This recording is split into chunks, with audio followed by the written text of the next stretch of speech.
Hello friends, welcome to my channel Sabita Tomar. आज की कहानी का नाम है दार्शनिक का पत्थर। ये बहुत पुरानी बात है कि एक बार एक राजा फाक परगना में शिकार करने गया। वहाँ दक्षिण गांव के पास उसने एक बारहसिंगे को देखा तो वे उसके पीछे भाग लिया और कई मील तक उसका पीछा किया, पर फिर वह एक जंगल में चला गया और गायब हो गया। राजा अपनी इस बदकिस्मती पर बहुत दुखी और नाउम्मीद हुआ और लौट पड़ा। जब वे अपने खेमे की तरफ लौट रहा था तो उसने सड़क के किनारे लगी हैज के पीछे से किसी के रोने की आवाज़ सुनी। उसने उसके अंदर झांका कि वहाँ कौन था, तो उसने देखा कि वहाँ 17 साल की एक बहुत सुंदर लड़की थी। उसको देखकर वे उसे देखता ही रह गया।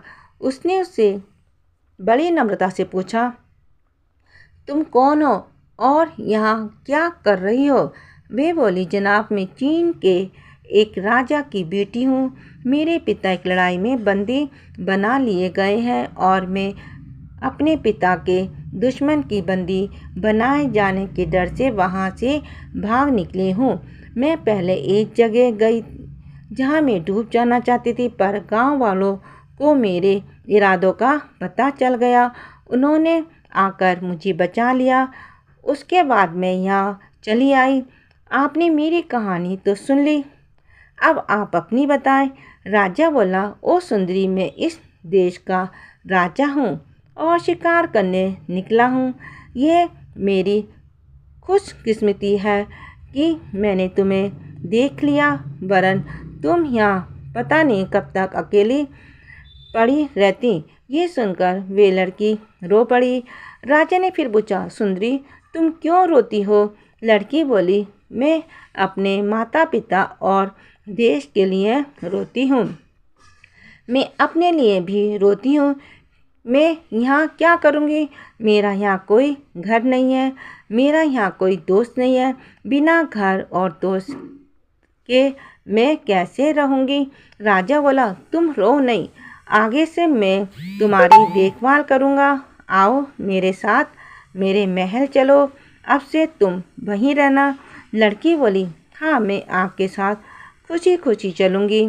आप मुझे अगर अपनी पत्नी बनाएंगे तो मैं आपसे शादी भी कर लूँगी। मैं आपको किसी भी चीज़ के लिए मना नहीं कर सकती। राजा बोला, तो चलो प्रिय, तब तुम मेरे साथ चलो। महल पहुंचकर उन दोनों की शादी हो गई। राजा अपनी इस चीन वाली पत्नी को धीरे धीरे और प्यार करने लगा। उसने उसके लिए डल झील के पास 5 मंजिला का एक महल बनवाया और उसके साथ ज़्यादा से ज़्यादा समय बिताने लगा, उससे भी ज़्यादा जितना कि वे अपनी दूसरी पत्नियों के साथ कुल मिलाकर बिताता था। पर उसको ये पता नहीं था कि वे किस नीच लड़की के साथ रह रहा था जिससे उसको इतना प्यार हो गया था, और ना उसको ये पता था कि वे एक बहुत ही बुरी बीमारी उसको दे रही थी।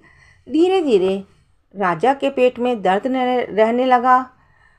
उसने कई हकीमों को बुला भेजा। कुछ ने उसको किसी एक बात की सलाह दी, कुछ ने किसी और की, पर किसी की दवा और सलाह उसको ठीक नहीं कर सकी। एक दिन एक जोगी अपने गुरु के लिए दूध गंगा से उसका पानी लाने और हरी पर्वत से मिट्टी लाने के लिए इस देश के ऊपर से उड़ा, तो उसने ये शानदार महल देखा जो राजा ने अपनी चीन वाली पत्नी के लिए बनवाया था। कुछ आराम करने के इरादे से वे नीचे उतरा और उस महल में घुस गया। उसने वे पवित्र पानी एक कमरे में एक कोने में रखा, वे पवित्र मिट्टी उसके दूसरे कोने में रखी और एक कीमती मरहम तकिए के नीचे रखा और राजा के बिस्तर पर लेट गया। इसी बीच राजा आ गया। वे अपने बिस्तर पर एक जोगी को आराम करते देखकर बड़े आश्चर्य में पड़ गया। फिर उसकी निगाह मर्रम की उस छोटी सी डिबिया पर गई जो उसके तकिए के नीचे रखी थी। पवित्र पानी एक कोने में रखा हुआ था और दूसरे कोने में पवित्र मिट्टी रखी हुई थी। ये सब देखकर उसे बड़ा आश्चर्य हुआ। उसके मन में ये इच्छा जाग उठी कि देखूं कि ये जोगी उठकर क्या करता है। सो वे वहीं बैठ गया और उसके उठने का इंतज़ार करने लगा। उसको जोगी के उठने का बहुत देर तक इंतज़ार नहीं करना पड़ा, पर जब जोगी उठा तो वह तो ये देखकर भौंचक्का रह गया कि ना तो वहाँ एक पवित्र पानी था, ना पवित्र मिट्टी थी और ना ही कीमती मर्रम की डिबिया थी। असल में राजा ने उनको ले लिया था। जोगी को जगा हुआ देखकर राजा बोला, ओ जोगी, तुम डरो नहीं, मैंने वे सब चीज़ें संभाल कर रख दी हैं।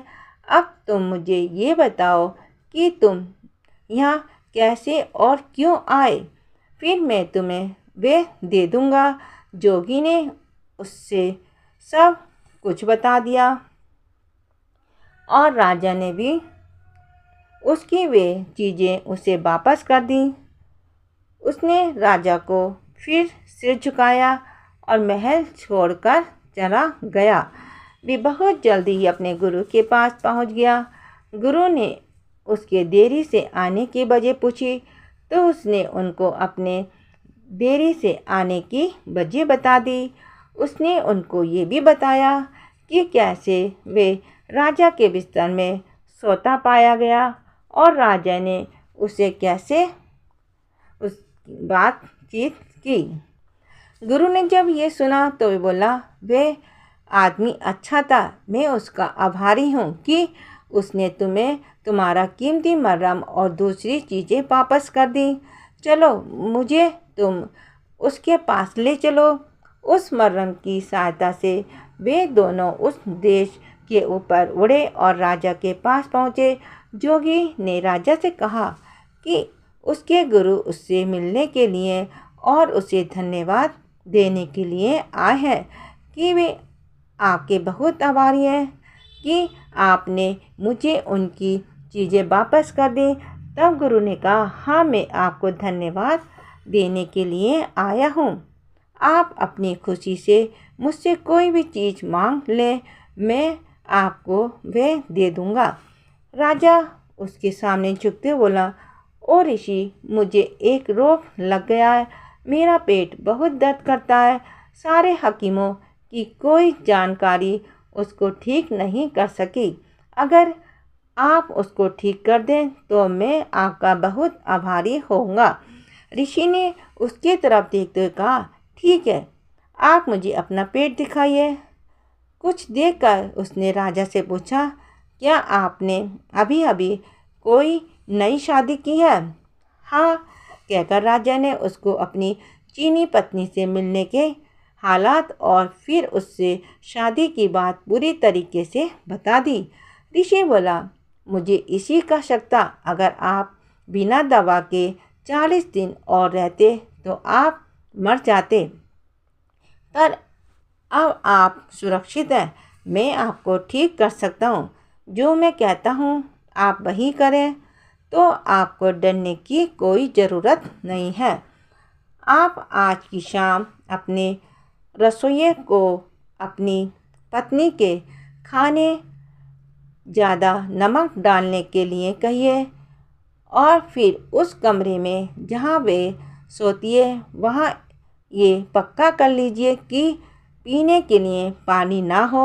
आप खुद भी सारी रात जागते रहिए और सुबह होने पर मुझे बताइए कि क्या हुआ। आप डरना नहीं, आपका कोई नुकसान नहीं होगा। इतना कहकर ऋषि और उसका चेला दोनों चले गए। राजा ने ऋषि का कहना माना। राजा ने देखा कि बीच रात में रानी उठी।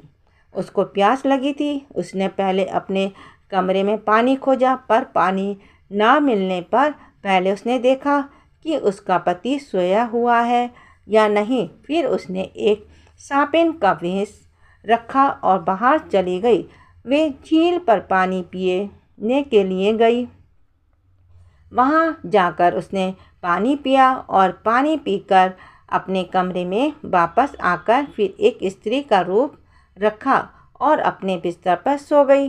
राजा ने ये सब देखा और ऋषि को बताया तो ऋषि बोला, राजा साहब, ये स्त्री नहीं है बल्कि एक बिया है। अब आप मेरी बात सुने। अगर किसी सांप पर 100 साल तक किसी आदमी की नज़र नहीं पड़ती तो उसके सिर पर एक ताज बन जाता है और वे शामार बन जाता है, और अगर उसके अगले 100 साल तक भी उस पर किसी आदमी की नज़र नहीं पड़ती तो वे अजगर बन जाता है, और अगर 300 साल तक उस पर किसी आदमी की नज़र नहीं पड़े तो वे बिया बन जाता है। बिया अपने आप को कितना भी लंबा कर सकता है, उसके पास बहुत ताकत होती है और वे अपनी शक्ल भी बदल सकता है। उसको स्त्री की शक्ल लेना बहुत अच्छा लगता है ताकि वे आदमियों के साथ रह सके।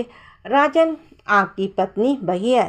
राजा एकदम से चिल्ला पड़ा, उफ, काश मुझे ये पहले से मालूम होता। पर इस भयानक जीव से बचने का कोई उपाय है? ऋषि बोला, हाँ जरूर है, पर आपको थोड़ा सब्र करना होगा। आप अपनी पत्नी के पास वैसे ही जाते रहिए जैसे अब तक जाते रहे, क्योंकि अगर आपको शक तो वे आपको मार देगी। उसकी एक सांस से ही सारा देश नष्ट हो जाएगा।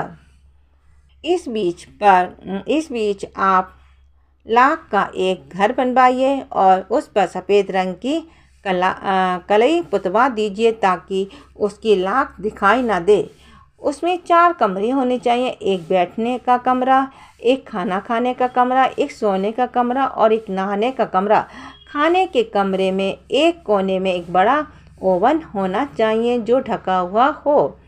जब ये सब कुछ तैयार हो जाए तो आप बहाना करें कि आप बीमार हैं। आप हकीम से कहलवाएं कि राजा को 40 दिन अकेले रहना है। उससे ये कहलवाकर आप उस लाख के मकान में चले जाएं। उसमें उस स्त्री के अलावा और कोई नहीं आएगा। जब ये सब तैयार हो गया तो वे चीनी स्त्री तो बहुत खुश हुई, क्योंकि अब राजा कम से कम 40 दिन के लिए केवल उसी का था। अब वे उसकी बीमारी में जो चाहे कर सकती थी। ऐसा कुछ दिन तक चला। उसके बाद ऋषि राजा से बात करने के लिए फिर वहां आया और राजा से कहा कि एक दिन वे खाने के कमरे का ओवन जलाकर रखे और अपनी पत्नी से एक खास रोटी बनाने के लिए कहे। जब वे ये देखने में लगी हो कि वे रोटी कैसी पक रही है तो वे उसको भट्टी में धक्का दे दे और जितनी जल्दी हो सके उस ओवन का दरवाज़ा बंद करे, ताकि कहीं से ऐसा ना हो कि वे बाहर निकल आए और सारे देश को ही नष्ट कर दे। राजा ने ऐसा ही किया। जब ये सब हो गया तो गर्मी बढ़ाने के लिए उसने घर में भी आग लगा दी। ऋषि ने जब ये सुना कि राजा ने ये किया तो वे बोला, यह आपने बहुत अच्छा किया। अब आप अपने महल जाइए और वहाँ 2 दिन का इंतज़ार कीजिए। तीसरे दिन आप मेरे पास आइए तो मैं आपको एक आश्चर्यजनक दृश्य दिखाऊंगा। तीसरे दिन ऋषि राजा को साथ लेकर उस जगह गया जहाँ वे लाख का घर खड़ा था, पर वहाँ तो राख के सिवा और कुछ नहीं था। ऋषि बोला, राजा साहब, ध्यान से देखिए, आपको यहाँ एक पत्थर दिखाई देगा। राजा ने ध्यान से देखा तो उसको वे पत्थर मिल गया। वे बोला, हाँ, ये रहा पत्थर। ऋषि ने पूछा, ये तो ठीक है, पर आप क्या लेना चाहेंगे, पत्थर या राख? राजा बोला, पत्थर। ऋषि बोला, ठीक है, आप पत्थर ले लीजिए, मैं राख ले लेता हूँ। कहकर उसने वे सारी राख समेटी, उसे अपने कपड़े में बांधा और अपने चेले के साथ गायब हो गया। उसके बाद राजा अपने महल को चला आया। उस दिन के बाद राजा ठीक हो गया। वे पत्थर जो उसने चुना था बाद में वे संगी पारस साबित हुआ। जिसके छूने से कोई भी धातु सोना बन जाती है। पर उस राख में क्या गुण था, ये राजा को कभी पता नहीं चला, क्योंकि वे फिर कभी उस ऋषि और जोगी से मिला ही नहीं। प्लीज़ मेरी कहानी को लाइक कीजिए, शेयर कीजिए, सब्सक्राइब कीजिए, कमेंट कीजिए। Thank you.